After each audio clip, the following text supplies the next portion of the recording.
মাননীয় স্পিকার দলীয়করণ পরিবারকরণ সবকিছু করা হয়ে গেছে। আমাদের মাননীয় মন্ত্রীদের সন্তানরা সেই ক্রিকেট বোর্ডের সদস্য হয়ে গেছে। এখন আমাদের জুলাই গণঅভ্যুত্থান জাদুঘর, সেইখানে মাননীয় মন্ত্রীকে কেন সভাপতি হতে হবে? সরকারের নজিরবিহীন যেভাবে দলীয়করণ চলতেছেন প্রতিষ্ঠানগুলোকে, আমাদের দেশে প্রতিষ্ঠানগুলো এই কারণেই দাঁড়ায় না, কারণ সরকার, তার দল, তার গুন্ডা বাহিনী, রাজনীতিবিদ সবকিছুকে তার নিয়ন্ত্রণে কেন থাকতে হবে?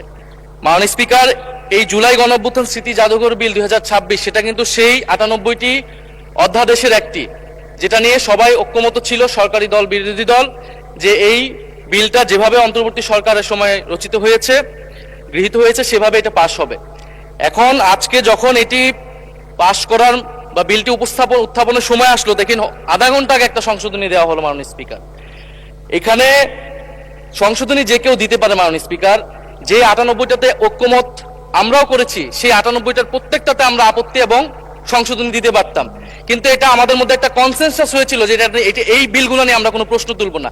এই কারণে কিন্তু মাননীয় স্পিকার সেই সব প্রত্যেকটা বিলে কিন্তু আমরা হ্যাঁ বলেছি, আমরা ঐক্যমত দিয়েছি। কিন্তু সরকার দল আজকে এটা আপনার সামনে, এটা কিন্তু রাজনৈতিক সমঝোতা ভঙ্গ করা হলো, কনসেনসাস ভঙ্গ করা হলো। তাহলে এই বিশেষ কমিটি যেটা করা হয়েছিল, সেই কমিটির কোনো প্রয়োজন ছিল না। আমরা জানি সরকারি দল চাইলে যে কোনো আইন, যে কোনো বিল তারা উপস্থাপন করতে পারে, সংশোধনী আনতে পারে, পাশ করতে পারে, তাদের সেই মেজরিটি রয়েছে। বিরোধী দলের হ্যাঁ নাই আসলে এখানে কোনো মূল্য নেই। কিন্তু আমরা এখানে কেন আছি? আমরা এখানে আছি যাতে আমাদের আপত্তি থাকলে জনস্বার্থের বিষয়ে আমরা কথা বলতে পারি। সেই কথা বলার সুযোগ যদি না দেওয়া হয়, এই বিলটি যেভাবে দিনে দুপুরে একটা ছল চাতুরি করে, একটা জোচ্চুরির মাধ্যমে এই বিলটি সংশোধনী সহ পাশ করে নেওয়া হয়। মাননীয় স্পিকার, এটা আমরা প্রতিবাদ জানাচ্ছি।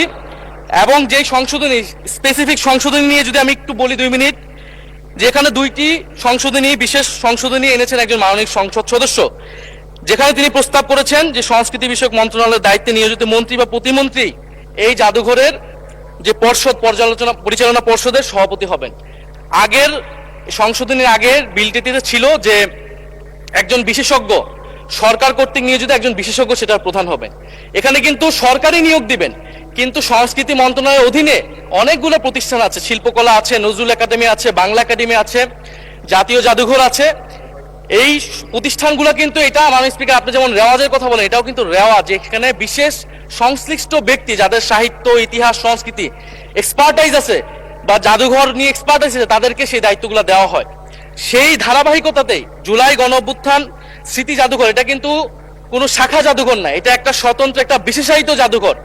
যেই জাদুঘরের গঠিত হওয়ার সময় সকল পক্ষের মতামত নেওয়া হয়েছে, যেই জাদুঘরের স্মৃতি কথাতেও সকল পক্ষের, পুরা আমাদের শুধু গণ অভ্যুত্থানের নয়, আমাদের গত 16 বছরের ফ্যাসিবাদ লড়াইয়ের স্মৃতিগুলো নেওয়া হয়েছে, সবকিছুই সেখানে আছে। কিন্তু এখন যদি মন্ত্রীকে সেখানে বসানো হয়, প্রথমত এটা রেওয়াজ ভঙ্গ করা হয়, দ্বিতীয়ত এটা যে আমরা যে সরকারের, বর্তমান সরকারের প্রবণতা দেখছি বাংলাদেশের সকল প্রতিষ্ঠানকে দলীয়করণ করা, সেটারই একটা ধারাবাহিকতা। মাননীয় স্পিকার, আমরা দেখেছি বাংলাদেশ ব্যাংক দখল হয়ে ব্যাংককে দলীয়করণ করা হয়েছে, স্থানীয় সরকার প্রতিষ্ঠানগুলোকে দলীয়করণ করা হচ্ছে, এমনকি ক্রিকেট বোর্ড, সেখানেও মাননীয় স্পিকার দলীয়করণ পরিবারকরণ সবকিছু করা হয়ে গেছে। আমাদের মাননীয় মন্ত্রীদের সন্তানরা সেই ক্রিকেট বোর্ডের সদস্য হয়ে গেছে। এখন আমাদের জুলাই গণঅভ্যুত্থান জাদুঘর, সেইখানে মাননীয় মন্ত্রীকে কেন সভাপতি হতে হবে? সেটা তো মন্ত্রণালয়ের অধীনে একটি প্রতিষ্ঠান।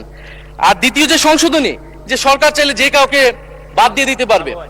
এখন জুলাই গণঅভ্যুত্থান আমরা সকলে এক বাক্যে স্বীকার করি, এটা সকল পক্ষের, ফ্যাসিবাদ বিরোধী সকল পক্ষের একটা অংশীদারিত্ব সেখানে আছে। এই জাদুঘর পরিচালনা করার ক্ষেত্র, যে কোনো গুরুত্বপূর্ণ সিদ্ধান্তের ক্ষেত্র এই জিনিসটা মানা উচিত, সকলের সেই কনসেনসাস থাকা উচিত। এখন সরকার সম্পূর্ণভাবে এটার নিয়ন্ত্রণে নেওয়ার চেষ্টা করা হচ্ছে, নিয়ে যাচ্ছে এই বিল পাসের মাধ্যমে।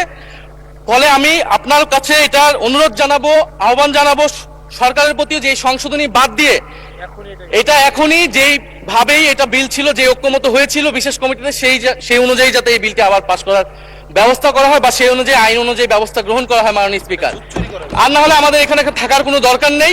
সরকারের নজিরবিহীন যেভাবে দলীয়করণ চলতেছেন প্রতিষ্ঠানগুলোকে, আমাদের দেশে প্রতিষ্ঠানগুলো এই কারণেই দাঁড়ায় না, কারণ সরকার, তার দল, তার গুন্ডা বাহিনী, রাজনীতিবিদ সবকিছুকে তার নিয়ন্ত্রণে কেন থাকতে হবে? মাননীয় স্পিকার, আপনাকে ধন্যবাদ। ধন্যবাদ মাননীয় চিফ হুইপ।